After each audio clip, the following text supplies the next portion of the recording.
자, 오늘 이제 7월의 첫째 날, 7월 1일입니다. 어제였죠. 이제 6월 30일 팔꿈치 수술 이후 류현진 선수가 첫 번째로 또 이제 미디어와 인터뷰를 가졌는데요. 이 인터뷰를 통해서 또 여러 가지 얘기를 했기 때문에 저희가 좀 한번 짚어보고 또 류현진 선수의 두 번째 토미전 이 복귀 가능성, 확률에 대해서도 한번 좀 짚어보는 시간 가져보도록 하겠습니다. 아, 저 진짜 인터뷰 영상 보는데 뭔가 진짜 눈물 짠했어. 나더라. 가슴이 좀 아프고 그랬죠. 네, 공식 인터뷰는 이번이 처음이죠. 네. 저 팔에 이제 보호대 끼고 나와가지고 여러 가지 얘기를 했는데 이번 수술은 다들 아시겠지만 고등학교 2학년 이후 그러니까 2004년에 받았으니까 18년 만에 받은 두 번째 토미존 수술입니다.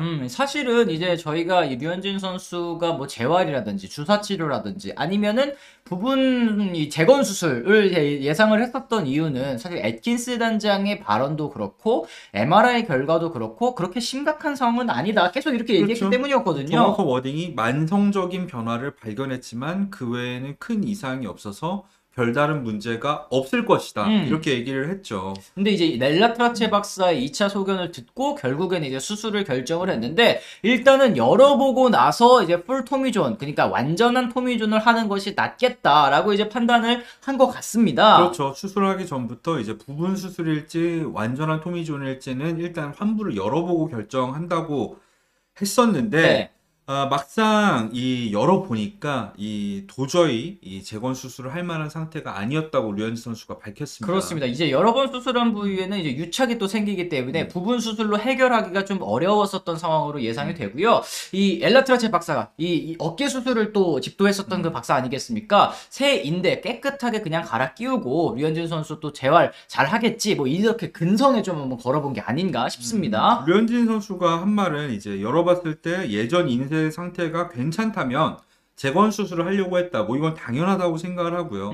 왜냐하면 재활 기간이 토미존 수술보다 짧기 때문에 그렇죠. 그렇게 하려고 했는데 MRI 촬영 당시에는 한 70% 정도의 확률로 재건 수술로 처리할 수 있겠다는 소견을 받았지만 열어보니까 인대를 사용할 수가 없는 수준이어가지고 결국에는 토미존 수술을 받게 됐다 이렇게 말을 했습니다. 그래요. 저희가 또 궁금했었던 부분, 아니 처음 할 때는 어쨌든 이 오른팔에 인대를 떼서 붙이면 될 텐데 두 번째 수술하면 이거 어디서 떼나? 그리고 몸에 이 자신의 몸에서 인대를 떼어야지 이게 또 재활 경과도 좋고 또 이제 부작용이라든지 뭐 이런 이 셋백 이런 것도 이제 안 생기잖아요. 그래서 그렇죠. 궁금했었는데 요 왼팔 손목 쪽에 인대를 또 떼가지고 옮겼다고 합니다. 어쨌든. 그렇죠. 왜냐하면 첫 번째 수술 때는 일반적으로 흔히 하는 게 이제 반대쪽에 있는 인대를 떼가지고 교체를 하게 됩니다. 근데 두 번째 할 때는 첫 번째 때 이미 오른팔 쪽에 인대를 사용을 했기 때문에 몸의 다른 부위를 해야 되는데 뭐 하체 쪽 근육을 떼가지고 붙이기도 합니다만 이번엔 결국엔 손목 쪽을 선택한 거. 이게 왜 그러냐면은 가장 재활이 짧을 수도 있는 아하. 부위이기 때문입니다. 예, 같은 왼손 쪽에 있고 팔 쪽에 있는 인대이기 때문에 류현진 선수는 아무래도 이런 쪽에 좀 기대를 걸어본 게 아닌가 싶어요. 그렇습니다. 이게 사실은 갑작스러운 통증이나 부상이 아니라 예전부터 특히 뭐 다저스 시절에도 마찬가지였다고 또 얘기를 하더라고요. 이 그렇죠. 팔꿈치 통증이 있었다. 류현진 선수가 항상 그 얘기했잖아요. 이 메이저리그 투수 중에 안 아프면서 던지는 선수 없다. 이런 얘기가 지금 이 통증이 만성적이었다라는 거를 좀 알려주는 것 같고요. 그렇죠. 일단 치료를 맨날 하면서 대처를 했다고 해요. 근데 도저히 상황이 안 되겠다 싶으니까 수술을 결정하게 된 거고요. 류현진 선수의 목표는 일단 토론토에서 재활을 하면서 내년 여름 그러니까 6월에서 7월쯤에 이제 복귀를 하는 게 목표라고 합니다. 딱 이제 1년 12개월을 또 이제 설정을 하고 이렇게 또 재활 일정에 나선 류현진 선수인 것 같습니다. 이 긍정적인 마음으로 뭐 팀을 응원하겠다. 아니 뭐 팀 멀리서 응원해야 되는 게 좀 답답하겠어요. 왜요? 이러더라고요. 류현진 선수가 그 특유의 이 낙천적인 성격으로 열심히 응원해야죠. 이러면서 이제 치어리더가 되겠다. 뭐 이런 얘기까지 또 한 류현진 선수 인터뷰였네요. 그렇죠. 그래서 류현진 선수의 목표대로 이제 6월에서 7월에 딱 1년 만에 복귀를 할 수 있다면 반 시즌 동안, 그러니까 후반기부터는 활약을 할 수가 있는 거고, 그렇게 됐을 때 이제 FA 시장에서 메이저리그의 재기를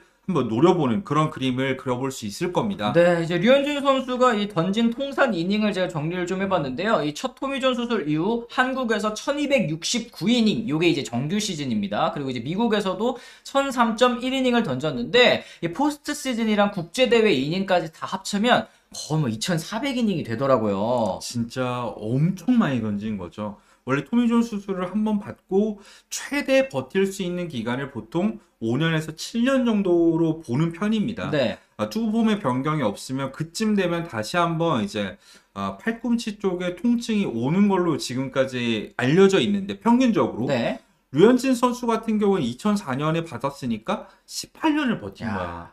이거 첫 번째 토미존 한 수술을 한 의사 찾아가지고 이 사람 화타로 임명해야 돼. 진짜 이 첫 번째 인대가 참 오래 버텨줬다라는 또 생각도 드는 것 같습니다. 그렇죠. 그랬을 때는 이제 두 번째 토미존 수술에서 돌아올 확률이 얼마나 되는지 이것도 좀 궁금하실 것 같습니다. 이 그렇죠. 북미 관절경 협회에서 2016년에 발표한 연구 자료에 따르면요. 1999년부터 2016년까지 총 235명의 빅리그 투수가 토미존 수술을 했다고 하는데요. 그렇죠. 이 첫 수술 후 2년 이상 지나서 재수술한 26명의 선수 중에 다시 이제 빅리그 복귀에 성공한 선수가 17명, 약 65.4%고 돌아와서 10경기 이상 투구한 사례가 11명이라고 합니다. 그럼 이제 42.3%니까 첫 번째 토미존이 마운드에 복귀할 확률이 뭐 70, 80% 정도 되니까 아니요, 95%로 늘어났습니다. 이게 첫 번째 토미존에 비해서는 굉장히 좀 돌아올 확률이 많이 좀 낮아지기는 하네요. 그렇죠. 그래서 두 번째 토미존 수술을 받고 이 올해 복귀한 이 마이크 클레빈저 같은 경우에는 복귀하고 첫 경기 투구를 마치고 나서 인터뷰에서 울었어요. 왜냐하면 본인은 돌아오지 못할 가능성이 굉장히 높다고 봤다고 하더라고요. 네. 그만큼 사실 첫 번째 토미존이랑 비교도 안 될 정도로 두 번째 토미존에서 이제 기량을 유지하기가 상당히 어려운 걸로 알려져 있기는 그렇죠. 합니다. 이제 네. 재수술 받은 선수가 그렇지 않은 선수에 비해서 선수 생활도 짧아지고 또 이닝과 투구 수도 적어진다는 거 뭐 어찌 보면 좀 당연한 얘기라고 할 수 있겠습니다. 하지만 사실 이거는 2016년까지의 보고서이고 최근 사례를 봤을 때는 의외로 복귀해서 멋진 활약을 펼치는 선수들이 제법 많습니다. 그렇죠. 방금 이제 언급해 주셨던 클레빈저 사례도 있고 또 보스턴의 이볼디 선수, 또 그렇죠. 양키스의 타이온 선수, 뭐 템파웨이의 불펜 투수인 페어뱅크스, 라스무센, 그리고 이제 다저스에서 뛰었던 뭐 카푸아노 선수, 그리고 그렇죠. 지금도 뛰고 있는 허드슨, 퍼거슨 이런 선수들이 다 토미존 두 번 하고도 돌아와서 좋은 활약을 펼치고 있는 그런 선수들 아니겠습니까? 그렇죠. 이 토미존 두 번째 수술 예후도 아무래도 의학 기술이 발전하면서 많이 이제 확률이 높아지고 있다는 거 지적드리고 싶었었고요. 그렇습니다. 토미존 수술에서 돌아와서 활약하는 벌랜더, 뭐 올 시즌 정말 대단한 활약을 펼치고 있는데 네. 이 선수의 나이가 만으로 39, 우리나라 나이로는 40살이 넘었습니다. 그렇죠, 그렇죠. 이 선수는 뭐 류현진 선수랑 빗대기에는 뭐 구위가 훨씬 뛰어나고 사형상도 두 차례나 받은 선수이고 뭐 불편하다고 생각할 수도 있겠지만 리치 같은 경우에도 두 번째 토미존 수술 받고 와서 물론 부분 수술이긴 했습니다만 지금 올 시즌 반등에 성공을 했고요. 보스턴에서 의외로 뛰어난 활약을 최근 들어서 펼쳐주고 있습니다. 그렇죠. 이제 39의 토미존 수술을 받고도 현재까지 현역 최고령 선수 42살이거든요. 지금 보스턴에서 활약하고 있는 리치일 선수는 충분히 이제 류현진 선수가 좀 롤모델로 삼고 앞으로 나아갈 수 있지 않을까라는 생각이 좀 들었습니다.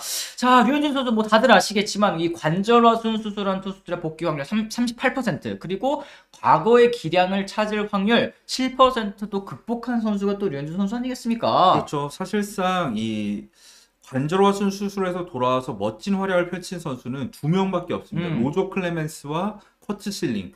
그리고 이제 류현진 선수가 됐잖아요. 성공 사례로 이제 자리를 잡았죠. 성공 사례로 충분히 자리를 잡았다고 생각하고 과거에 이제 고등학교 때 토미존 수술도 어쨌든 어려운 재활을 극복하고 마운드에 복귀하지 않았습니까? 그렇죠. 류현진 선수가 지금까지 보여준 이 수술을 극복하는 모습들을 생각했을 때 저는 이번에도 멋지게 털고 돌아와서 마운드에 복귀할 수 있을 거라고 생각을 합니다. 맞습니다. 지금 뭐 류현진 선수가 수술을 하게 되면서 또 이 여러 가지로 여러 의견들이 좀 있는 것 같아요. 아, 이 정도면 한국으로 돌아와야 되는 게 아닌가. 뭐 앞으로도 메이저리그에서 뛸 수 있을까요? 이런 얘기를 하셨지만 류현진 선수가 그런 얘기했거든요. 앞으로도 더 건강하게 던지기 위해서 수술을 결정했다. 이 류현진 선수의 커리어는 여기서 또 끝이 아니라는 점 또 분명히 다시 한번 또 말씀을 드리고 싶고요. 또 류현진 선수가 건강하게 복귀할 수 있도록 또 1년 뒤의 모습 저희가 한번 기대를 해보도록 하겠습니다. 자, 그럼 저희가 오늘 준비한 컨텐츠는 또 여기까지입니다. 저희는 또 다음 컨텐츠로 다시 돌아오겠다는 말씀 전해드리면서 오늘은 이만 물러가 보도록 하겠습니다. 지금까지 시청해주신 분들 모두 감사합니다. 고맙습니다.